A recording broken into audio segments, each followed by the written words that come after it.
नमस्कार, मी विजया वामन। देवेंद्र फडणवीस मराठा आरक्षणाचे कधी काळचे हिरो विलन कसे काय झाले? काय वाकडं केलंय मराठा समाजाने? प्रश्न आहेत ना मनात। मराठा आरक्षणाच्या मार्गात राज्यातील दोन व्यक्तींना प्रामुख्याने विलन म्हणून पाहिलं जात आहे। यात उपमुख्यमंत्री देवेंद्र फडणवीस आणि ॲडव्होकेट गुणरत्न सदावर्ते, दुसरेही मुख्यमंत्री अजित पवार सुद्धा यांचा समावेश आहे। मराठा समाजात या दोन व्यक्तींविरुद्ध कमालीचा असंतोष आहे। आंदोलनाच्या दरम्यान मराठा समाजाकडून सातत्याने फडणवीस व सदावर्ते यांच्या विरोधी घोषणाबाजी केली जाते।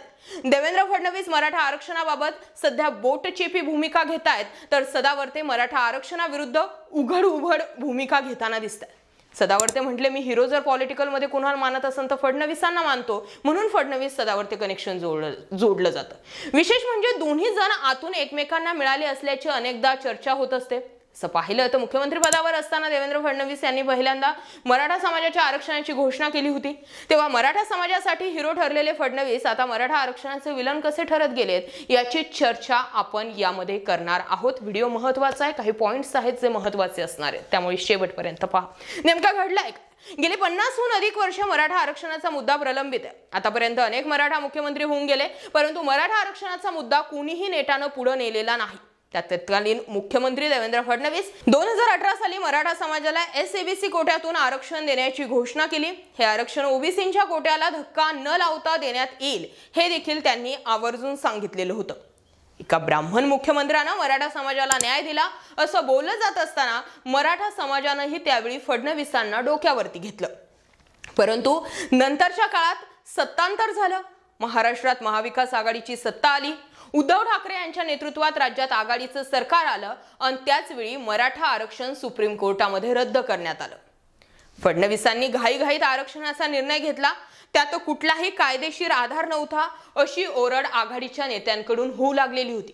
पण मग देवेंद्र फडणवीसांनी दिलेलं आरक्षण हायकोर्टात तरी कसं टिकलं असाही प्रश्न त्यावेळी निर्माण झालेलाच होता। तर महाविकास आघाडी सरकारला सुप्रीम कोर्टात आरक्षण टिकवता आलं नसल्याची टीका भाजपनं सुरू केली। आता जरांगे पाटलांच्या रूपानं मराठा आरक्षणाचा मुद्दा पुन्हा एकदा पेटला, परंतु मागील वेळी मराठा आरक्षणाचे हिरो ठरलेले देवेंद्र फडणवीस आता मात्र विलन ठरताना दिसतात। सुरुवातीला अंतरवाली सराटीत मराठा आंदोलकांवर झालेला लाठीमार हे फडणवीसांवरील रोषाचं मूळ कारण ठरलं। गृहमंत्री असलेल्या फडणवीसांनीच हा लाठीमार केल्याची चर्चा सुद्धा सुरू झाली। त्यानंतर मराठा आंदोलकांकडे त्यांनी केलेलं दुर्लक्ष हेही फडणवीसांच्या विरोधातच गेलं। फडणवीस यांना मानत असलेले केंद्रीय मंत्री नारायण राणे, आमदार प्रसाद लाड, नितेश राणे या नेत्यांनी सुद्धा वारंवार मराठा आरक्षणाच्या विरोधी वक्तव्य केले।